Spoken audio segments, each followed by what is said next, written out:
Today is day 2 of vidsummit, and it's been pretty epic, if I can say so myself. I was volunteering with AV. I saw Mr. Beast. He's very tall. He's very, very tall. Way taller than me, actually. It seems like he would be my height, but he's not. He's taller. I ran into a lot of people that I met yesterday. That was really cool. A lot of my time was just spent backstage, though. Like, I was just backstage trying. I really wasn't doing much at all, actually. I was volunteering with AV, which meant I stood by the guy who was leading AV, and whenever he needed me to run an errand for him, I just did that. Literally, one time he was just like, come here. I was like, okay. And he was like, I need you to plug in my charger. Right there. And he just pointed to like the charger that was like, I was like, okay. I think he was just looking for something for me to do. So overall, I mean, it was fun. It was really, really cool. It was kind of frustrating how little I did sometimes. I just walked away one time and no one wondered where I was, but I did not get to squash any beef with Mr. Beast. That was pretty sad. But I got to do something else that I think was really cool. I had this moment where I was moving some, I was moving some boxes from the back to the front of the building. And I just looked around at all these creators in this room. I looked around at everybody, and I realized they all felt the same. They deep down probably feel the same as me. They feel like they deserve to make it on YouTube. They know, I want to make it big. I want to do the thing. And anything you ever want to do, it is very unlikely for there to be not hundreds more who want it even more than you. And so I'm just looking around and be like, there's a lot of people who just want this. A lot. And then out of all these people who want it, there are people who are actually getting it. They actually have hundreds of thousands of subscribers. They have millions of subscribers. They're getting lots of views on their videos.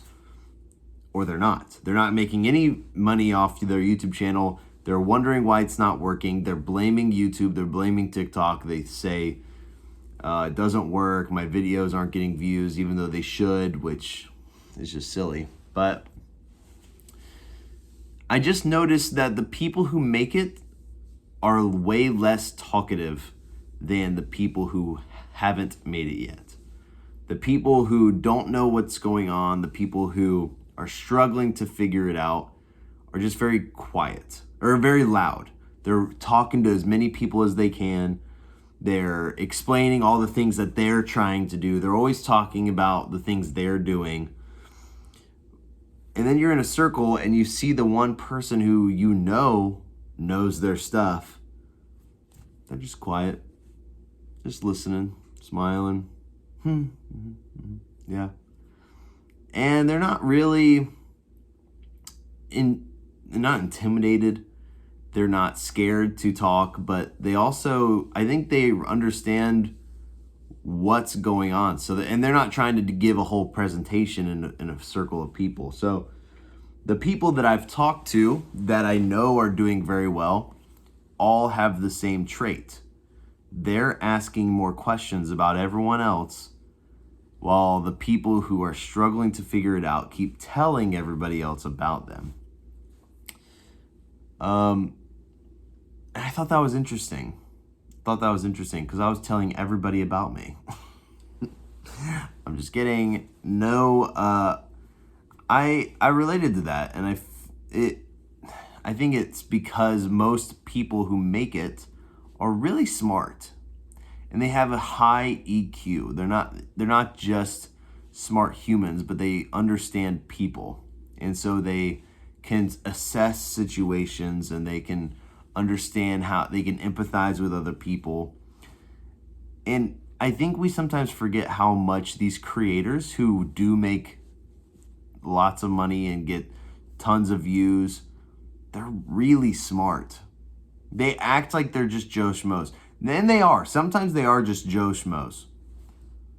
but some of them are really smart. Zach King gave a whole presentation, and I just realized, like, dude, this guy is he's a smarty pants. He's a smart guy. He's a really nice guy. We talked to him afterwards. He was really cool. I watched him just gracefully take a video for a guy who clearly was on the spectrum, and he just wasn't frustrated. He just, hey, give me your camera. And he helped him film the video. It was really cool. And the other thing I do want to add to this, I don't have much time because my camera is about to run out. I haven't filmed really much at all today because I don't have much storage on my phone. But it had me thinking also about how to win on YouTube. And it's easy. All it is consistency in action. Like, the more I hear people talk, it's not hacks. It's not study. It's you learn all the hacks and you learn how to make it work and you learn how to find your audience all through action. There's nothing else. Consistent action. There's nothing else that stands in between you and your goals than consistent action. That's it. Everyone else who has done a bang-up job here on YouTube might look like an overnight success, but when you peel back the layers, there is hours and hours and days, weeks, months, and years of consistent action that backs up their skill, that gives them the ability to be able to succeed on YouTube. And so truly, if you need to figure out what is holding you back, what is holding me back, what is keeping me from being a successful YouTuber, all it is consistent action. Can you do it? Yes or no? And if the answer is yes, then you're gonna do fine. I have been humbled by that because I like to do inconsistent action. My old boss equated it to if I was playing baseball, I swung for home runs every single time. And you know what happens when you swing for a home run? You strike out a lot. But then you get that one home run that everyone cheers and it's a really good day. And then you strike out again and you strike out again and you do another home run. And all you're hoping for is the home run experience. And he told me, he's like, I want you just to get some ground balls, just get on base. And I'm terrible at that. Absolutely terrible at that. And that's the thing I need to work on, I think, if I'm going to succeed here. And that's what this channel hopefully is going to be for, is like keeping me posting. But now I just have to really put that effort into my new channel, or my other channel, and just get more consistent over this year. That's the goal. That's what I've been doing the last couple months. I'm not even whining about it. Like, I feel like I've been more consistent within my action, and I can feel myself already getting better. It's actually a really cool experience. If you've been trying to figure out what your next step is, post a video every week and figure out a way to also post a video every day. For me, it's making an unedited one-take shot where I upload from my phone or from my computer with minimal thumbnail design. And then it's also consistently working on a video idea that'll come out every week. That's my challenge to you. I'm excited for tomorrow. I'm only going to be there half a day. I have to fly back at like 3 p.m. So I'm only going to have like 5 hours there, but hopefully I can catch up with some people.